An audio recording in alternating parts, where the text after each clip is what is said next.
என் பேர் சுப்பலக்ஷ்மி, என்னோட ஹஸ்பண்ட் சபரிநாதன். நாங்கள் 2 பேரும் ஐயப்பன்தாங்கல்லேருந்து வரோம். மேரேஜ் ஆகி 5 இயர்ஸ் ஆச்சு. ஒரு 1 இயர் வரைக்கும் நான் எக்ஸ்பெக்ட் பண்ணேன். அதுக்கப்புறம் வந்து எப்படி நாளுக்கு நாள் வந்து 2 பேருமே ரொம்ப ஃபீல் பண்ணிகிட்டே இருப்போம்.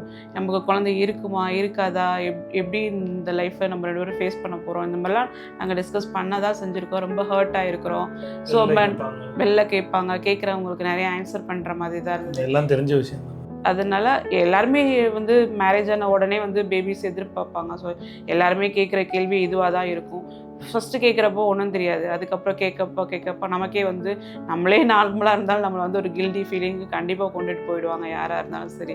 அப்போ நாங்கள் 2 பேருமே பேசிக்கிடுவோம், என்ன பண்ணுறதுன்னு தெரியல அப்படின்ற மாதிரி தான் நாங்கள் 2 பேரும் பேசிகிட்ருவோம். மேரேஜ் ஆகி 1 இயருக்கு அப்புறம் நாங்கள் ஒவ்வொரு ஹாஸ்பிட்டல் போக ஆரம்பித்தோம். அங்கே வந்து சொன்ன டாக்டர்ஸ் எல்லாமே என்ன சொன்னாங்க அப்படின்னா, ஐவிஎஃப் பண்ணி தான் ஆகணும் அப்படின்ற மாதிரி சொன்னாங்க. எனக்குள்ள ஒரு மைண்ட் செட் என்ன அப்படின்னா, இல்லை நார்மலாக ட்ரை பண்ணணும் அப்படின்ற மாதிரி தான் மோட்டிவேட் பண்ணி இப்போ நாங்கள் 2 பேரும் மோட்டிவேட் ஆகி பார்த்துட்டு இருந்தோம். பட் எங்களால் முடியல. அப்புறம் ஒவ்வொரு ஹாஸ்பிட்டல் போனப்போவும் அவங்க வந்து ட்ரீட்மெண்ட் கொடுத்தாங்க, ஐயுஐலாம் பண்ணணும். ஆனால் எங்களுக்கு எந்த விதமான சக்ஸஸும் இல்லை. இருந்தாலும் அந்த ஐயுஐ பண்ணுறப்போ வந்து கொஞ்சம் அவங்களுக்கு வந்து பெயின் அதிகமாக இருந்தது. அதனால் வந்து எங்களால் வந்து அடுத்த ஸ்டேஜுக்கு மறுபடியும் போகலாமா வேணாமா அப்படின்னு டிஸ்கஸ் பண்ணிட்டே இருப்போம். சரி, உனக்கு நான் குழந்தை, எனக்கு நீ குழந்தை அப்படின்லாம் பேசிப்போம். அதுக்கப்புறம் தான் ஒரு 3 இயர்ஸ் 4 இயர்ஸ் ஆச்சு. அதுக்கப்புறம் வந்து கோயிலுக்கெல்லாம் போயிட்டு வந்துட்டு எல்லாம் பண்ணிகிட்ருப்போம்.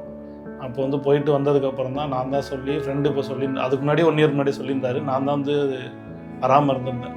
மறுபடியும் நானாக வந்துட்டு அவருக்கு ஃபோன் பண்ணி A4 ஹாஸ்பிட்டல் நம்பர் கேட்டு அதுக்கப்புறம் வந்து பார்த்தோம். இங்கே வந்ததுக்கப்புறம் அருணா மேம் பார்த்தோம். அருணா மேம் பார்த்ததுக்கப்புறம் அருணா மேம் சொன்னாங்க, ஐயுஐ பண்ண போகிறீங்களா, ஐவிஎஃப் பண்ணுறீங்களா அப்படின்னு எங்ககிட்ட ஒப்பீனியன் கேட்டாங்க. பட் அவங்களுடைய ஸ்ட்ரெயிட் ஒப்பீனியன் எங்கிட்ட சொன்னாங்க, நீங்கள் வந்து 2 ஐயுஐ பண்ணினாலும் உங்களுக்கு வந்து இதில் எந்த அளவுக்கு வந்து பாசிட்டிவ் ஆகுன்றது உங்களுடைய ரிப்போர்ட்டை வச்சு எங்களால் சொல்ல முடியாது. பட் ஐவிஎஃப் நீங்கள் பண்ணுறப்போ ஷுவராக சொல்கிறோம், ஒரு 70% வந்து நாங்கள் பாசிட்டிவ் ஆகும், எங்களால் பண்ணி கொடுக்க முடியும் அப்படின்னு சொன்னாங்க. அப்புறம் மேம் கிட்ட நான் டைம் கேட்டுட்டு நாங்கள் 2 பேரும் வீட்டில் போய் டிஸ்கஸ் பண்ணிட்டு வந்துட்டு நாங்கள் ஸ்டார்ட் பண்ணுறோம் மேம் அப்படின்னா. ஃபஸ்ட்டு ஸ்டிமுலேஷன் எங்களுக்கு கொடுத்தாங்க. ஃபஸ்ட்டு ஸ்டிமுலேஷன் கொடுத்தப்போ எங்களுக்கு வந்து பேபி வந்து கரெக்டாக C கிரேடில் இருக்குது. ஸோ C கிரேடில் இருக்கிறப்போ வந்து 50% உங்களுக்கு பாசிபிலிட்டிஸ் இருக்குது. பட் இருந்தாலும் நீங்கள் வந்து செகண்ட் ஸ்டிம் வந்து நீங்கள் ஸ்டார்ட் பண்ணிங்கன்னா இதை விட இன்னும் உங்களுக்கு சக்ஸஸ் ரேட் வந்து ஜாஸ்தி ஆகும் அப்படின்னு சொல்லியிருந்தாங்க. இப்போ என்ன, இல்லை மேம் ஃபினான்ஷியல் ரீதியாக நாங்கள் ப்ராப்ளம் இருக்குது, நாங்கள் போய் பேசிட்டு வரோம் அப்படின்னு சொன்னோம். மேமே எங்களுக்கு வந்து டிஸ்கவுண்ட் பண்ணாங்க. டிஸ்கவுண்ட் பண்ணதுக்கப்புறமா மேம் கிட்ட பேசிட்டு நாங்கள் வந்து செகண்ட் ஸ்டிமுலேஷன் ஸ்டார்ட் பண்ணோம். ஸ்டார்ட் பண்ணி கரெக்டாக ஒரு 15 டேஸ்லேயே மறுபடியும் எனக்கு வந்து செகண்ட் பிக்கப் முடிஞ்சதும் இதில் வந்து எங்களுக்கு B கிரேட்லேயும் A கிரேட்லேயும் வந்து பேபிஸ் கிடைச்சாங்க. கிடைச்சதுக்கப்புறமா மேம் டிரான்ஸ்பிளான்ட் வச்சுக்கலான்னு சொல்லி நாங்கள் டிரான்ஸ்பிளான்ட் பண்ணணும்.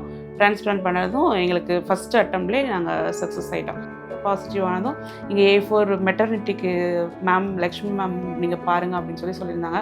லக்ஷ்மி மேமாக இருந்தாலும் சரி, ஸ்வேதா மேமாக இருந்தாலும் சரி, 2 பேருமே வந்து ஸ்மைல் ஃபேஸோட அவங்க வந்து ஸ்கேன் எல்லா ப்ராசஸுமே கரெக்டாக போயிட்டு இருந்துச்சு. கால் பண்ணுறப்போ வந்து கரெக்டாக ரெஸ்பான்ஸ் பண்ணாங்க. எது டவுட்டுனா டியூட்டி டாக்டருக்கு கால் பண்ணாலும் சரி, யாருக்கு கால் பண்ணாலும் சரி, அவங்க வந்து டைரெக்டாக எங்களுக்கு வந்து கால் பண்ணி பேசுகிறது எல்லாமே கரெக்டாக பண்ணிகிட்டு இருந்தாங்க. அப்புறம் நாங்கள் எங்கள் டெலிவரிக்குன்னு வந்து அட்மிட் ஆனோம். ஃபஸ்ட்டு பெயினாக இருக்குதுன்னு சொல்லி தான் நான் வந்து அட்மிட் ஆனேன். ஸோ அதுக்கப்புறம் அருணா மேம் பார்த்துட்டு இல்லை நம்ம டெலிவரி பண்ணிக்கலாம் அப்படின்னு சொன்னதுக்கப்புறம் அட்மிட் ஆனோம். அன்றைக்கி நாங்கள் வந்து இங்கே குழந்தை பிறந்தனையோட வந்து 8 டேஸ் ஆச்சு. 2 பேபி வச்சுருக்கிறோம், ஒரு பாய் ஒரு கேர்ள். கரெக்டாக போன விநாயகர் சதுர்த்திக்கு நாங்கள் எங்களோட ட்ரீட்மெண்ட் ஸ்டார்ட் பண்ணோம். இதோ இந்த விநாயகர் சதுர்த்திக்கு எங்களுக்கு கிட்டத்தட்ட ஒரு 15 டேஸில் 2 பேபிஸ் நாங்கள் வந்து வச்சுருக்கிறோம். இப்போ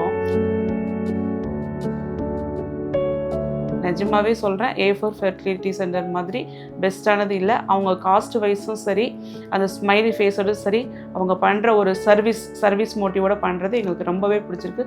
நாங்கள் 2 பேருமே இப்போ ரொம்ப சந்தோஷமாக இருக்கிறோம், ரொம்ப ஹாப்பியாக இருக்கிறோம்.